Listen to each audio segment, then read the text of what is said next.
Assalamualaikum warahmatullahi wabarakatuh. Perkenalkan, nama saya Sofyan Haniullah, mahasiswi semester 5, jurusan Manajemen Dakwah.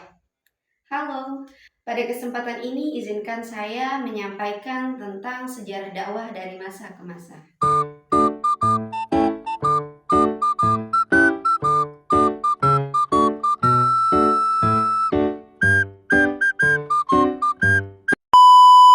Berdasarkan Kamus Besar Bahasa Indonesia, secara etimologi, sejarah ialah silsilah atau asal-usul. Sedangkan secara terminologi, sejarah ialah peristiwa atau kejadian yang benar-benar terjadi pada masa lampau. Dan dakwah, menurut ulama Basrah, berasal dari kata masdar, yakni dakwatan, yang berarti panggilan. Dari kedua kata tersebut dapat dijabarkan bahwa sejarah dakwah ialah perjalanan atau perkembangan penyebaran agama Islam dari masa ke masa, di mana sejarah dakwah juga tidak hanya menyebarkan agama, tetapi juga bagaimana bermoral, beretika, dan berakhlak yang sesuai dengan ajaran agama Islam. Rasulullah Shallallahu Alaihi Wasallam sebagai rijalud dakwah, Rasulullah diakui dan dikatakan sebagai tokoh dakwah bukan tanpa alasan, sebab memang beliau memiliki banyak kemuliaan. Di antaranya terjadi ketika beliau lahir, yakni runtuhnya 10 balkon istana Kisra dan padamnya api yang disembah oleh orang-orang Majusi. Rasulullah sebagai pembawa risalah juga dapat ditandai dengan firman Allah dalam Al-Quran surah As-Soba ayat 28 yang berbunyi, "Wa ma arsalnaka illa kafatan linnasi basyiran wa nadhira," yang artinya, dan kami tidak mengutus kamu melainkan kepada umat manusia seluruhnya sebagai pembawa berita gembira dan pemberi peringatan, tetapi kebanyakan dari mereka tidak mengetahui.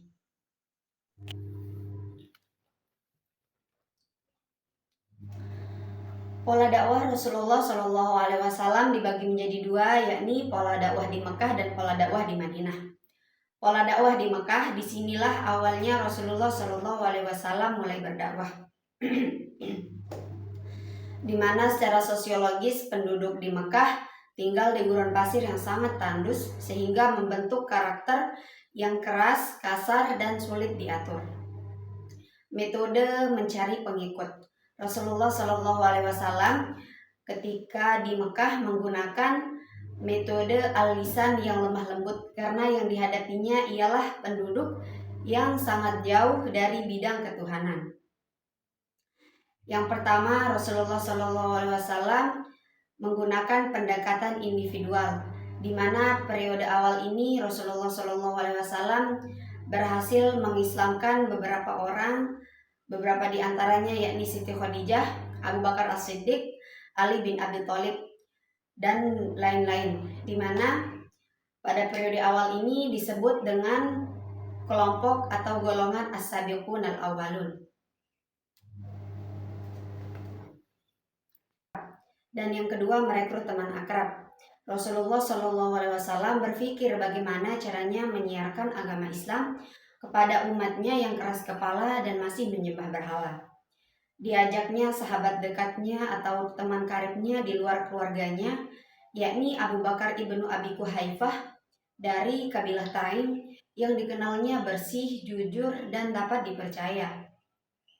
Dan Abu Bakar As-Siddiq juga mengajak teman dekatnya untuk masuk agama Islam, yakni Utsman bin Affan, Abdurrahman bin Auf, Talhah bin Ubaidillah, dan mereka masih memeluk agama Islam dengan cara sembunyi-sembunyi. Kemudian yang ketiga, yakni merekrut keluarga. Di sini Rasulullah Shallallahu Alaihi Wasallam berhasil mengislamkan suku Quraisy, meskipun banyak tantangan dan rintangan dari kaum musyrik Quraisy. Bersamaan dengan turunnya perintah Allah dalam Al-Quran surah Al-Hijr ayat 94 yang berbunyi, "Fasda' bima tu'mar wa a'rid 'anil musyrikin," yang artinya, maka sampaikanlah olehmu secara terang-terangan segala apa yang diperintahkan kepadamu dan berpalinglah dari orang-orang musyrik. Yang keempat yakni menggunakan strategi pernikahan. Rasulullah Shallallahu Alaihi Wasallam menyelamatkan istri-istri yang mendapat masalah besar. Rasulullah Shallallahu Alaihi Wasallam menikahi 15 wanita. Beliau memasuki hubungan suami istri dengan 13 wanita dan 2 diantaranya diceraikan sebelum digauli. Kemudian Rasulullah Shallallahu Alaihi Wasallam setelah wafat meninggalkan 9 orang istri. Setelah Rasulullah Shallallahu Alaihi Wasallam menggunakan metode mencari pengikut, selanjutnya Rasulullah Shallallahu Alaihi Wasallam menggunakan metode hijrah, di mana dalam lintasan sejarah Rasulullah Shallallahu Alaihi Wasallam melakukan 3 kali hijrah, yakni yang pertama ke Habsyi, yang kedua ke Taif, dan yang terakhir ke Madinah. Setelah Makkah dibebaskan dan suku Arab yang lain masuk Islam, mereka berbondong-bondong datang ke Madinah untuk bergabung dengan Nabi Muhammad SAW. Kejadian ini disebut dengan amal wufud. Kemudian 3 bulan setelah Rasulullah SAW melaksanakan haji, Rasulullah SAW demam tinggi sehingga meminta Abu Bakar As-Siddiq untuk menggantikannya menjadi imam sholat subuh. Setelah itu Rasulullah SAW wafat pada hari Senin tanggal 13 Rabiul Awal tahun 11 Hijriah pada usia 63 tahun. Rasulullah SAW tidak menunjuk siapa yang akan menggantikannya untuk memimpin umat Islam sepeninggal beliau, sehingga hal ini mengakibatkan terjadinya ketegangan di politik umat Islam. Kemudian terjadilah perebutan kekuasaan antara kaum Ansor, kaum Muhajirin, dan keluarga Hashim.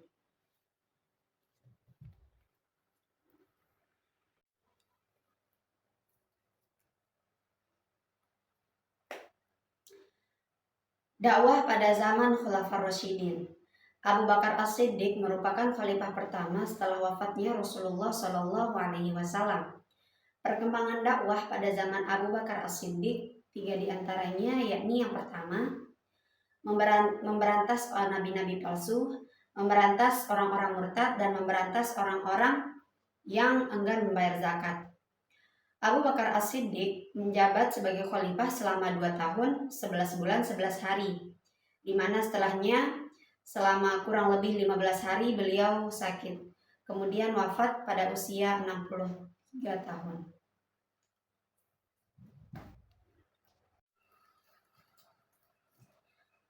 Sepeninggal Abu Bakar As-Siddiq, beliau menunjuk Umar bin Khattab sebagai penggantinya, di mana perkembangan dakwah pada masa Umar bin Khattab yakni memperlihatkan kesederhanaan dan keutamaan gerakan Islam dan membangun negara Islam.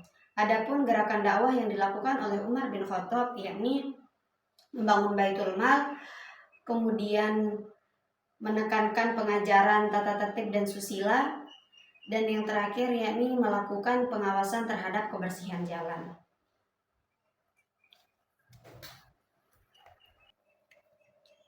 Yang ketiga yakni Utsman bin Affan. Utsman bin Affan lahir pada saat Rasulullah SAW berusia 5 tahun, dan Utsman bin Affan masuk Islam atas pengaruh Abu Bakar As-Siddiq. Perkembangan dakwah pada masa Utsman bin Affan yakni mengadakan perluasan Islam, kemudian membukukan Al-Quran yang seragam ejaan dan bacaannya. Namun Utsman bin Affan memiliki kelemahan, di mana kelemahannya yaitu faktor nepotisme. Utsman bin Affan terkenal memiliki kelembutan yang sangat-sangat lembut, sehingga keluarganya memanfaatkan jabatannya sebagai khalifah untuk berfoya-foya yang mengakibatkan timbulnya fitnah. Kemudian pada tahun 35 Hijriah, akhirnya Utsman bin Affan meninggal dunia akibat dibunuh oleh orang yang bersekongkol dan berencana membunuh Utsman bin Affan akibat dendam.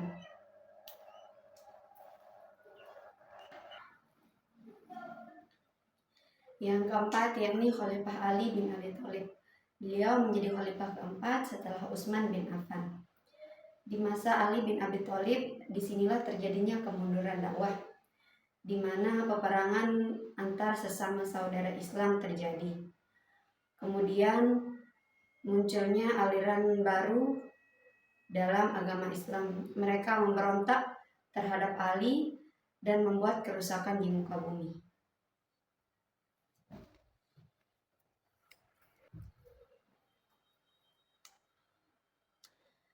Akhirnya Ali menemui mereka dan ada sebagian dari mereka yang sadar dan ada yang tetap memerangi. Kemudian terjadilah perang antara Ali dan mereka yang memerangi. Ali menghancurkan mereka dan ada sebagian dari mereka yang selamat dan itu tidak lebih dari puluhan. Kemudian wafatnya Ali. Pada saat itu terjadilah pembunuhan terhadap Ali oleh Abdurrahman bin Muljam pada saat sholat subuh pada bulan Ramadan pada tahun 40 Hijriah. Sehingga akhir kehidupan Ali di mana terjadilah pembunuhan terhadap Ali oleh Abdurrahman bin Muljam pada saat sholat subuh bulan Ramadan tahun 40 Hijriah. Dan Ali menjabat sebagai khalifah selama 5 tahun.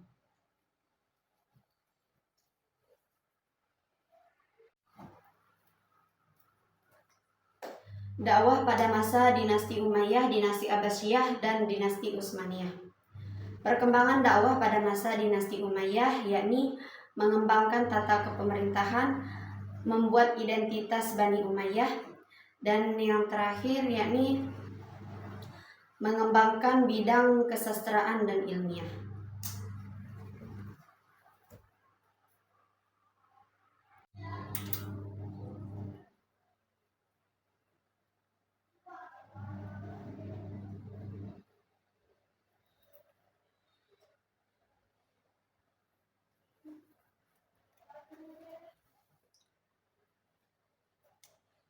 Yang kedua yakni dinasti Abbasiyah.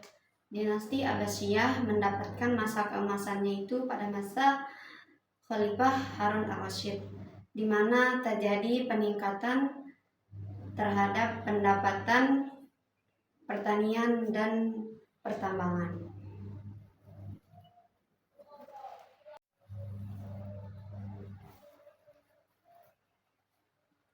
Selanjutnya yakni dinasti Utsmaniyah. Pada saat dinasti Umayyah terjadi perkembangan dakwah yakni kemajuan militer, di mana pada masa ini militer sangat dikembangkan. Kemudian mereka menghargai perbedaan agama antar yang lain dan memberikan perhatian lebih kepada ulama atau tokoh agama Islam.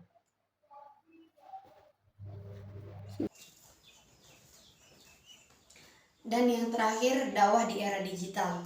Dengan adanya perkembangan teknologi ini, maka semakin sulit pula masalah yang dihadapi, di mana informasi tersebar luas di internet, sehingga informasi yang tidak terverifikasi dengan baik dapat menyesatkan pemahaman agama dan memecah belah umat.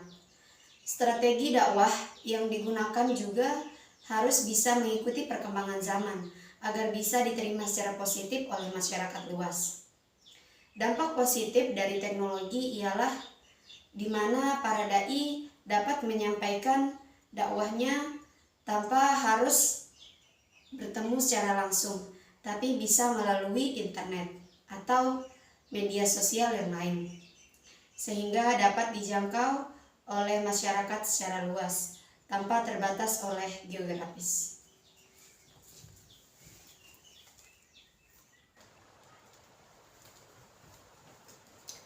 Semoga kita semua dapat memanfaatkan teknologi sebaik-baiknya.